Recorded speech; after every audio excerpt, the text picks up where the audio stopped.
Saudara-saudari terkasih, apakah saudara sudah memulai hari ini dengan penuh sukacita dan punya niat untuk berbuat baik, meskipun kecil? Semoga Tuhan memberkati niat baik saudara. Jangan lupa, hati harus selalu dibawa. Hari ini saya ingin mengajak kita merenungkan tentang gambaran akan Tuhan. Mungkin kita berpikir orang lain mempunyai gambaran tentang Tuhan yang sama dengan kita. Apalagi kalau kita seiman. Namun sebetulnya tidak tepat. Bahkan ketika kita seiman, gambaran tentang Tuhan bisa berbeda sama sekali. Ada seseorang yang mempunyai gambaran bahwa Tuhan itu adil, menghukum, yang salah dihukum. Dan Tuhan itu tidak peduli, pokoknya yang salah ya dihukum. Dan karena itu orang seperti ini biasanya menjalani hidupnya dengan rasa kekhawatiran, ketakutan, merasa berdosa. Dan kemudian khawatir nanti kalau tidak masuk surga bagaimana. Tuhan sebagai pribadi yang menghukum, mengadili. Tetapi ada yang menghayati Tuhan sebagai pribadi yang sungguh berbelas kasih. Berdosa diampuni. Tuhan tidak pernah marah. Karena Tuhan Maha Kasih. Hidupnya penuh dengan kedamaian. Orang seperti ini tidak banyak khawatir. Ada juga yang menghayati, mengalami bahwa Tuhan itu gampang tersinggung, pemarah. Kalau kita buat dosa, kita pasti dihukum. Tuhan marah, jangan coba-coba. Maka Tuhan juga dihayati, dialami sebagai yang mengancam. Orang seperti ini seringkali menjadi sangat keras terhadap diri sendiri maupun orang lain. Jadi sebetulnya gambaran tentang Tuhan itu tidak sama. Tergantung orangnya. Kalau orang itu dominan emosinya itu takut, ya berarti Tuhan itu dihayati sebagai yang menakutkan. Karena berkuasa, karena sempurna, dan juga berkuasa juga menjatuhkan penghakiman dan penghukuman. Kalau emosi dominannya orangnya itu pemarah, ya Tuhan itu dihayati sebagai pribadi yang memang menuntut. Dan gampang marah. Agresif.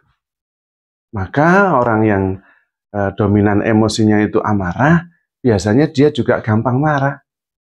Dan juga menuntut kepada yang lain, keras kepada orang lain, dan kepada dirinya sendiri.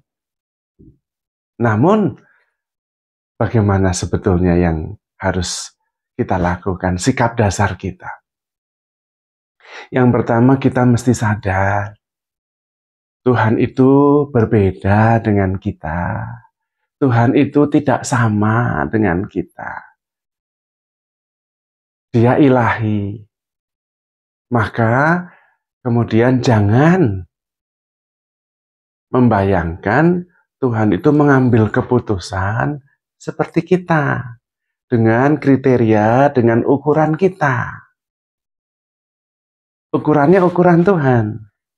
Sejauh bumi dari langit, demikianlah jauhnya pertimbangan Tuhan dengan pertimbangan kita. Maka kita perlu mengenali Tuhan, bukan memikirkan tentang Tuhan. Kita perlu mengalami Tuhan, experiencing, mengalami Tuhan. Dan ketika kita mengalami Tuhan, maka kemudian kita tidak memproyeksikan atau menerapkan ukuran-ukuran yang biasa kita pakai kepada Tuhan. Yang paling baik untuk mengenal Tuhan adalah mencintai. Karena Tuhan adalah cinta, Allah adalah kasih. Barang siapa mengasihi, dia mengenal Allah dan dia berada di dalam Allah. Maka jalan satu-satunya mengenal Tuhan adalah mengasihi. Dan mengasihi itu pakai hati, bukan pakai pikiran. Mengasihi itu melalui pengalaman, bukan lewat pikiran. Maka experiencing itu penting untuk mengenal Tuhan. Mengalami kasih Tuhan dalam hidup kita sehari-hari. Latihannya ada, latihannya sederhana, yaitu mengasihi. Mengasihi dalam arti, kalau mengasihi itu biasanya mempercayakan diri, memberikan diri. Itulah mengasihi. Dan mengasihi itu sesederhana, I am here for you. Saya ada di sini untukmu. Maka cobalah latihan, sadar bahwa saya ada di sini untukmu.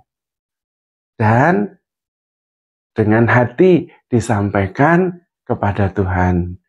Jadi ketika bangun tidur, latihan. Tuhan, I am here for you. Saya ada di sini untukmu. Terarah kepadamu. Hatiku mengasihimu. Menggunakan hati. Dan kemudian mengalami Tuhan yang hadir dalam setiap saat di dalam kehidupan kita.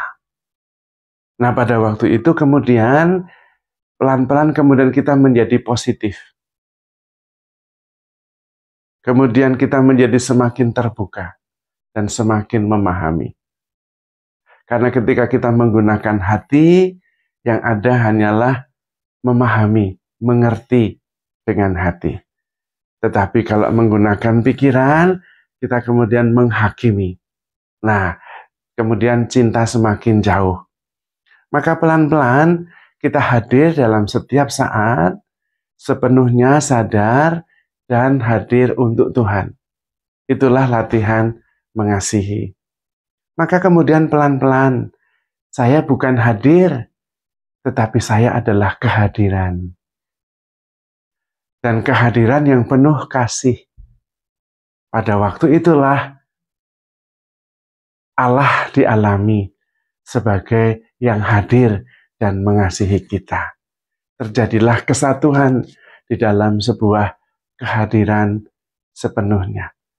Kehadiran yang penuh dengan kesadaran. Dan itulah yang dimaksud dengan hidup sepenuhnya.